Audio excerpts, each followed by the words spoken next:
Bago natin simulan ang Part 11, muli po akong humihingi ng taos-pusong pasasalamat, at sa mga bagong subscriber, welcome po sa ating YouTube channel.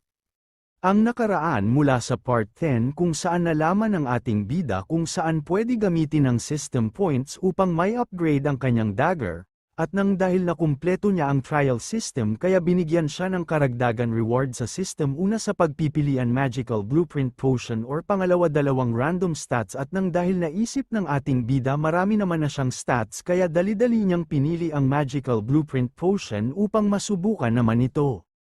Napasabi ang ating bida, ano ito, convenient magical potion formula, kaya biglang napaisip ang ating bida, kumpara sa akin hindi ko na kailangan ng mga ganito pero magagamit ko rin ito kung nasa loob na kami ng portal dungeon, at pahabol pa ng ating bida tulad ng mga hunter na pilit hinahanap ang boss dungeon, at nang dahil sa kanilang kakayanan madalas hindi sila umaabot sa dulo ng boss room dahil kinukulang na sila sa lakas upang magpatuloy dahil sa kanilang kapaguran, kaya mas mabuting makagawa ng isang kakaibang potion upang matulungan ang mga ibang hunter sa loob ng dungeon.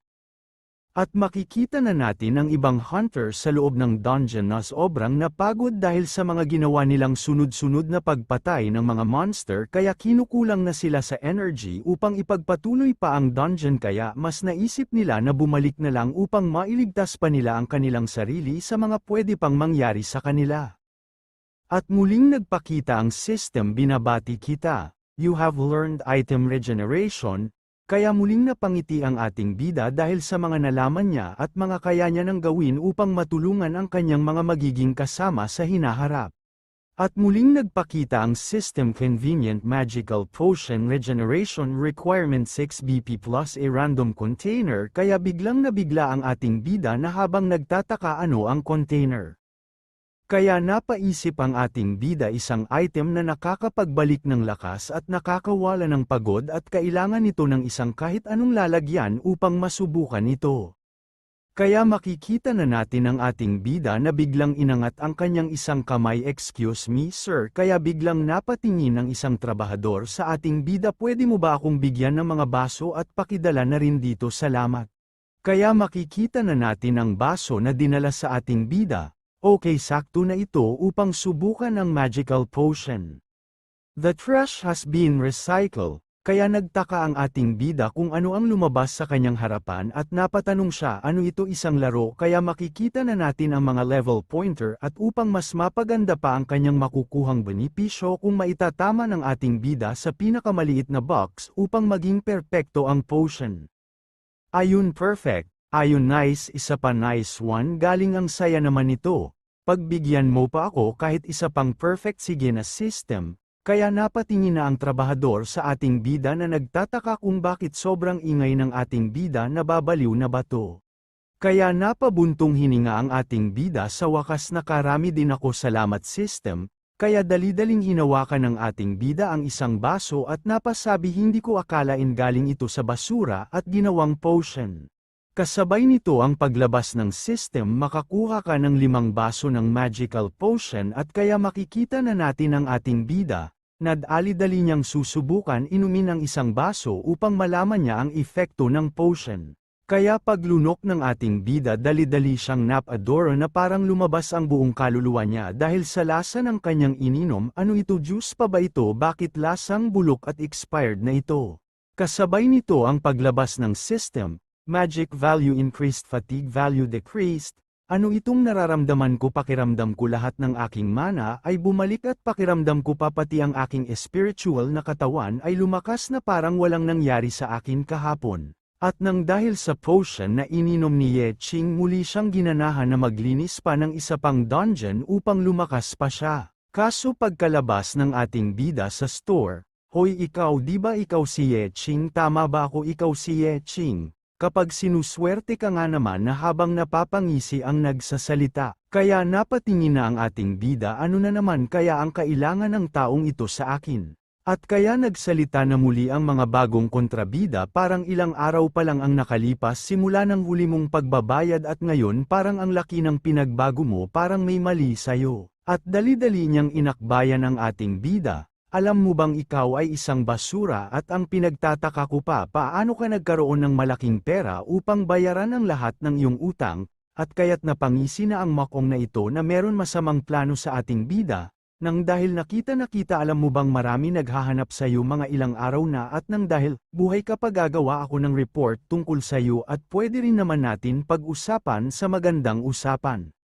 Kaya napasagot na ang ating bida. Nabayaran ko na ang lahat ng aking utang at binayaran ko pa ang buong interes, huwag mo akong pakialaman, at nang dahil sa narinig ni Kalbo inutusan niya ang lahat ng kanyang alagad, kayong lahat magkalat kayong lahat. Kasabay nito ang pag-akbay niya sa ating bida, ano ang pinagsasabi mo, bayad ka na sa utang, ang kontrata mo sa pagtatrabaho hindi pa tapos, huwag mong kalimutan yan. At huwag ka nang umasa pa na magbabago ang buhay mo, ang isang basura ay dapat mabuhay bilang basura, naiintindihan mo ba?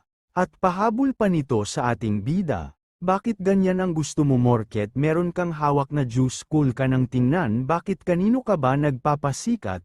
At nang dahil hindi kumikibo si Ye Ching, naasar si Kalbo, kaya makikita na natin ang pagtapik ng baso na meron laman na magic potion sa kamay ni Ye Ching. Kasabay nito ang pagtawa ng Kalbo na parang nang aasar pa kay Ye Ching. Anong pinaggagawa mo, bakit mo itinapon yung juice mo, sayang naman, dilaan mo na lang sa lapag, pahabol pa ng kasamahan ni Kalbo. Alam mo ba yung pinasok mong dungeon na naging A and B rank, alam mo ba ang kahihinatnan kung malalaman nilang nabuhay ka sa loob ng dungeon? At pahabol pa ng mga kasamahan ng Kalbo, boss kami na bahala dyan, itutupi ko sa 10 yan, pagyayabang ng isa, kaya't napalingon na si Ye Ching sa mga mayayabang sa kanyang likuran. Kaya't napalingon na ang ating bida sa kapaligiran at nakita niya ang CCTV, kaya naisip ng ating bida hindi mabuting gamitin ang kanyang abilidad sa labas ng dungeon dahil pwede akong makasuhan. Kaya nag-isip ang ating bida mas mabuting humanap ng magandang blind spot na hindi makikita ng CCTV. At pahabol pa ng Kalbo, ano pang hinihintay mo, gusto mo pa ba maingudmud kita sa lupa para malinis ang natapon na yan? Kasabay nito ang pagtawa ng Kalbo, o diba ano pang tinitingin-tingin mo dyan, ay trabaho mo naman talaga maglinis at magpulot ng basura, kaya't makikita na natin ang ating bida na napakyum ang kanyang mga kamay sa sobrang galit at asar. Kaya sinabi na ni Ye Ching, kung ayaw kong sumunod sa inyo, may magagawa ba kayo? Kaya't dahil sa narinig ng Kalbo, bigla na lang nang galaiti siya sa ating bida at naghanda siya ng isang malakas na suntok papunta kung nasaan ang ating bida. Ikaw na walang kwenta, mayroon ka pang lakas ng loob na tanggihan ng utos ko, at maririnig na ang mga yapak ng isang tao. Ano ang pinaggagawa mo, di ba meron pa kong inuutos sa'yo? Kaya't biglang napainto siya sa kanyang gagawin at biglang nang inig ang katawang lupa niya at payutol-yutol niyang sinabi si Cesar. Kaya makikita na natin ang taong nagsalita siya pala si Rodrigo Cesar, from the S-Rank Hunting Group Blood Oath. Ikaw, ano-ano pa ba ang pinaggagawa mo, di ba meron pa ako inuutos sa'yo, nakahanap ka na ba ng saktong member upang makapasok tayo sa dungeon? Boss, halos kumpleto na, bigyan mo na lang ako ng konting oras pa dahil isang tao na lang ang kailangan natin. At nang dahil sa nalaman ng kanyang boss sa tagal ng paghihintay ko nasaan ang isang tao na lang hindi mo pa mahanap, gusto mo bang hatiin ko ang katawan mo para lang sumakto ang ating bilang? At nakita ng ating bida na naging busy ang lahat, kaya dali-dali na siyang tumalikot upang tumakas. Pero dahil sa lakas ng pakiramdam ni Cesar, naramdaman niya ang pag-alis ng ating bida. Hoy, ikaw dyan, tumigil ka. Bumalik ka dito dahil tanggap ka na sumama ka sa amin. Kaya't laking pagtataka ng Kalbo sa sinabi ng kanyang boss. Kaya nagsalita na ang Kalbo, boss, parang nagkamali ka nang napili, isa lang yan, basura na namumulot ng mga naiiwang basura ng mga hunter. Kaya napalingon na si Ye Ching, ano ang ibig niyang sabihin, saan kami pupunta? At pahabol pa ni Kalbo, boss, nagbibiro ka ba, kasi kahit sarili niya hindi niya kayang protektahan, gusto mo bang maghanap pa ako ng isang tao ngayon?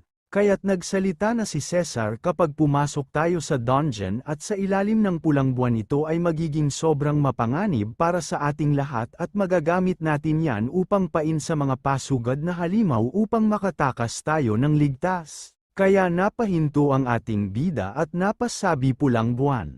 Sa ilalim ng pulang buwan ang lahat ng halimaw ay magiging sobrang lakas at mas marami pa ang kanilang bilang at ang lahat ng ito ay nangyayari sa loob ng dungeon, at ang mga pwedeng makuha dito ay magiging 2 beses ang itataas at ang crystal naman ay magdedrop din ng magagandang klase. Kaya napangiti na ang ating bida, sige sasali ako sa inyong binubuong team. Kaya't napasabi na si Cesar. Okay, magaling, ayan ang gusto ko sa mga kabataan ngayon, buo ang loob, kaya laking pagtataka ni Kalbo, dahil pumayag pa siya kahit alam naman niya na gagawin lang namin siyang pangtapon sa mga halimaw kapag tumatakas na.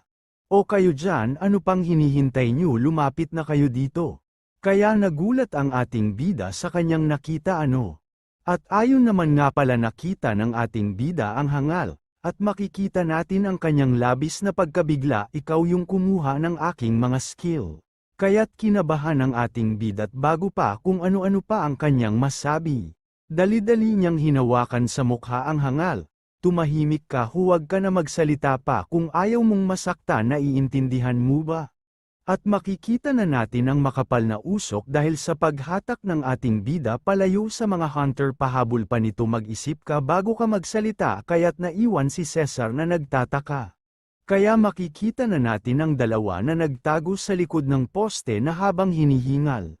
Kaya't nagsalita na ang hangal, hindi ba ako nag-hallucinating? Totoo ba ang lahat ng aking nakikita? Ikaw ba talaga yan? Paliwanag ng ating bida, kung hindi ko ginawa lahat ng iyon hindi tayo mabubuhay dalawa, kaya't magpasalamat ka pa sa akin dahil sa iyong buhay. Kaya makikita na natin si Cesar na dahan-dahan sumisilip at nang dahil sa nakita ng ating bida si Cesar, kinabahan siyang bigla, kasabay nito, magaling, magkakakilala ba kayo? Kaya dali-daling sumagot ang ating bida, syempre boss, hindi naman. At makikita na natin na tumalikod na si Cesar at nagpaiwan pa ng salita, sinong gustong pumatay sa sarili niyang grupo, ito ba'y maituturing na isang kaibigan? Kaya't makikita na natin ang mage na sobrang nanginginig sa takot, at napalingon ng ating bida. Ikaw, paano kang nakalabas? Seryosong banggit ng ating bida. Kaya dali-daling sumagot ang mage sa ating bida. Alam mo ba ang lahat ng aking pinagdaanan sa kamay ng mga taong nag-iimbestiga? Halos lahat sila tingin nila sa akin ay isang baliw at binalak na sentensyahan ako ng 15 taon na pagkakakulong. Ngunit isinakripisyo ko ang lahat ng aking mga ari-arian at bayad ng multang 15 milyon upang makalaya lang. At pahabol pa nito, at ang lahat ng ito ay dahil sa iyo, ang lahat ng aking kayamanan ay naubos, pati na rin ang aking level kinuha mo, kaya ito ako ngayon nagsisimula muli upang mabuhay. Kung hindi mo ako babayaran sa mga utang mo sa akin at kung hindi mo ibabalik ang aking level, i-report kita sa main office. Kaya tinignan na ng masama ng ating bida. May gusto lang naman akong sabihin sa iyo na isang bagay, huwag na huwag kang magkakamali na kalabanin ako dahil baka hindi lang yun ang maranasan mo, baka tuluyang ka nang hindi talaga makita at sikatan ng araw. Abangan sa part 12 kung saan meron na naman magyayabang sa ating bida at nang dahil sa kayabangan nito bigla na lang mayroong nag-activate na trap, at tignan natin kung paano iligtas ng ating bida na hindi siya mapapansin. Kung nagustuhan nyo ang aking video, maaari nyo ba akong tulungan sa pamamagitan ng pagpindot ng subscribe at ang bell button upang ma-update kayo sa lahat ng video na ating gagawin? Maraming salamat po.